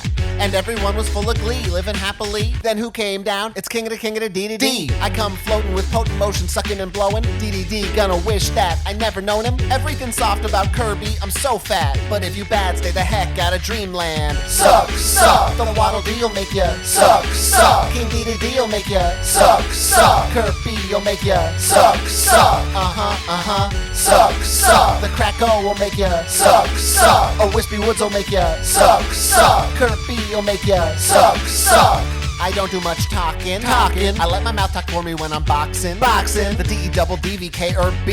Yeah, you know me. I got you huffing and puffing and landed face first on the ground. D. Took a hit, I better go get a snack. Eat candy and tomatoes and curry till I yak. Spit 'em back, you'll be seeing some stars. Yeah, it's time for lights out. Pick up the mic, I'm spitting bars and make 'em wipe out. One lil kid, breath control you ain't never seen. I swallow bombs and blocks and everything in between. Last you wanna get inhaled, back away. The Kirby makes you S-U-C-K. Suck. The Waddle Dee'll make ya suck. King Deed'll make ya suck. Kirby'll make ya suck. Suck. A lo will make ya suck. A la will make ya suck. Kirby'll make ya suck. Now, the formalities of this and that is that Kirby ain't coming off whack. And for all y'all suckers that don't know, check it out. Some of them try to suck, but they can't suck like this. Some of them try to float, but they can't float like this. Some of them try to blow, but they can't blow like this. Some of them try to suck, but they can't. Cause I'm the Kirby curb. The Kirby curb. Cause I'm the Kirby curb. The Kirby curb. I make you wanna suck. The Waddle Dee'll make ya suck. King Deed'll make ya suck. Kirby'll make ya suck. Suck. Poppy Bros'll make ya suck. A Wispy Woods'll make ya suck. Kirby'll make ya suck. In Dreamland.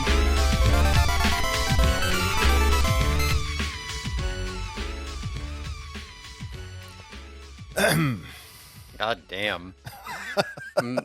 I'm over here drooling while listening to that. That's really good. Yeah. That's one God damn. thing that Kirby and our podcast have in common is that we both suck. I think you've topped your previous best for this pod here. Well, what's really helping is that we're now in the 1990s, Mm-hmm. which is a much better field for music, as far as Right. I'm concerned. No, you're right. Look forward to, and also that's one of the few songs. Well, I cut out like 3 chorus repeats, but it's actually under 3 minutes. Some of these, every song in the 80s was 4.5 minutes long. Like, what the fuck were they doing? To get that attention span down. The fuck? Anyway, if you're watching on YouTube, you maybe enjoyed the video there and the song. If you're not, you can find it separately on our sister channel, Worse with Games, where we also have gameplay videos and fun stuff, so look for that. And you can email us badwithgamespodcast@gmail.com. Let us know if you have thoughts about game difficulty as it relates to Kirby or other things. And check out our Patreon, patreon.com/badwithgames. This week on the bonus Bad with Everything podcast, we're going to be discussing the film Mouse Hunt. That's the 1997 or 98 Mouse Hunt starring Nathan Lane. If you're not excited for this conversation, then you're stupid. Get your priorities straight. Next week, next week it's exciting. It's a long time returning to a universe that was supposed to be returned to a couple weeks ago, but kept getting pushed down the schedule for mostly really just my reasons of moving it. The game we're playing next week is Final Fantasy II. The second Final Fantasy game. Now, a couple quick notes for this one. People might be curious. This game originally was not released in America. The only official US versions of Final Fantasy II, and I believe this is the case for 3 as well, are remakes or like souped up ports on the GBA or the PlayStation, stuff like that. Because what was called Final Fantasy II here was actually Final Fantasy IV, I think. We, however, are committed to our purity. We will be playing a NES English translated ROM of the original Final Fantasy II. If you are curious and want to play along, I believe it's it's Chaos. There's like multiple translations. That's the version that we're using, which is considered to be the best one, from what I can gather. By whom? Okay, sure. The internet, people who know these things. Yeah, you. I didn't play them before. It's based on other people's feedback. So anyway, that's what we will be doing next week. Now, I'm going to say this too, because I want it to be on record that I'm doing my due diligence for you, Will. I am urging you to, number one, start playing this game today. I started this game early this week. I have put in a few hours already. And I also really do urge you to use a guide as you play. We'll see. I mean, last Final Fantasy, I put in like 15 hours, so I would be remiss to not try to at least get something like that in. So starting now would be a good idea. And yeah, last Final Fantasy, I also did have to use not necessarily a guide, but like at least anything to let me know what the hell the weapons were doing. Otherwise, it just would have been nothing. So I will probably have to do something like this. I will see what I have to use. Although I do believe you let me know that it might be possible to soft lock myself, so I might try to keep an eye on that.